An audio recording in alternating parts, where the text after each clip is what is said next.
Or guide your tongue and we'll just shove it back here so we can put the meat through. I like to get out and walk, and get exercise, and I like to do something every day. I like to work and do something every day. It's hard to work on a farm and do the work like it should be done. I like to drive mules and horses.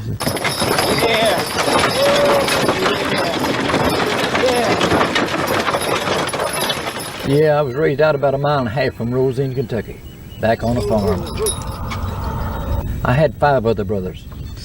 5 brothers and 2 sisters. They all could play. Some, my sisters, they couldn't play much.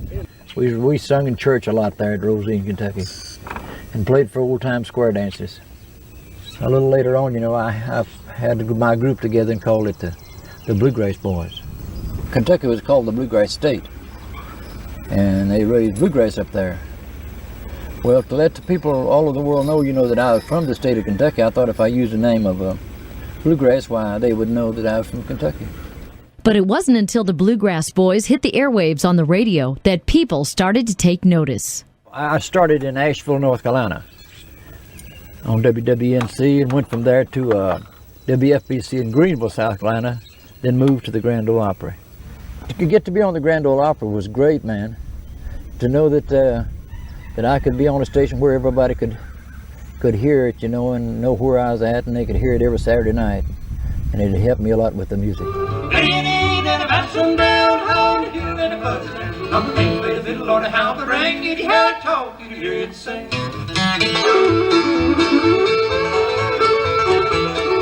I could play fiddle very little, and I play guitar some, but mandolin is my favorite instrument, one I can play the best.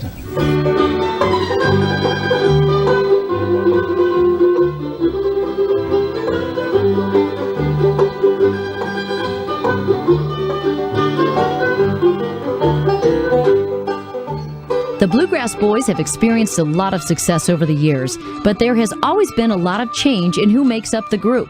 But Bill says that's a good thing.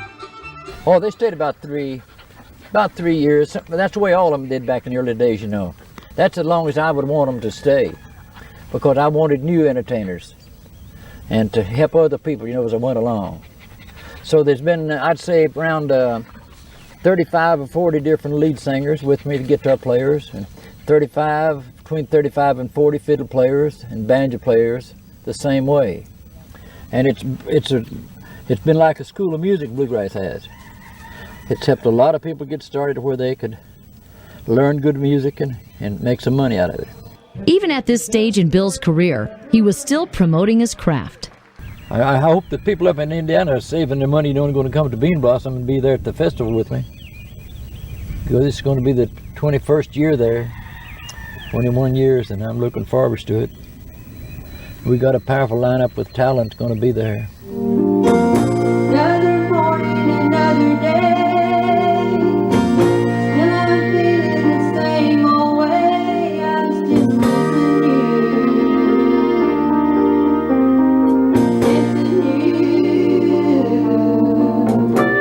The talent back in 1986 included a bluegrass group called the Whites. This is Sharon White singing. She's the wife of another well-known bluegrass performer, Ricky Skaggs. But no matter how great their own talent, they all pay homage to Bill Monroe.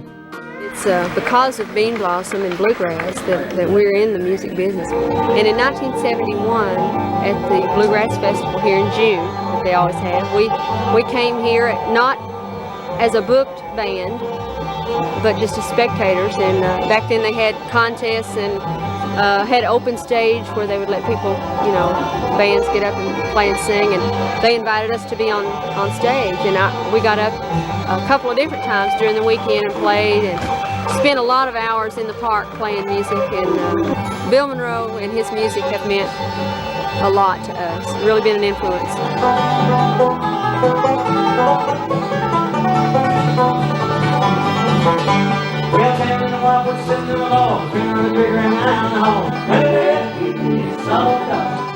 Another performer at Bean Blossom that year was banjo player Doug Dillard. He was an original member of the bluegrass group the Dillards. They were often seen performing on the Andy Griffith Show in the early 1960s. He paid his respects to Bill Monroe as well. He was the man that I got most of my inspiration from for bluegrass. Yeah, he sure was. And I got the chance to go back to the backstage of the Opry one time and got a chance to play with him back in the early 50s when I was just getting into it, the bluegrass banjo. And I was really thrilled, you know, to be able to play with Bill. Yeah, Bill's been my buddy for a long time. I love him and I love his music.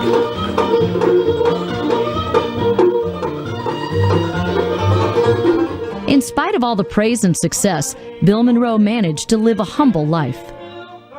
But as far as ever being rich, I've never cared nothing about that. I just like to make enough money to live good on and enjoy life. That's all I've ever cared about.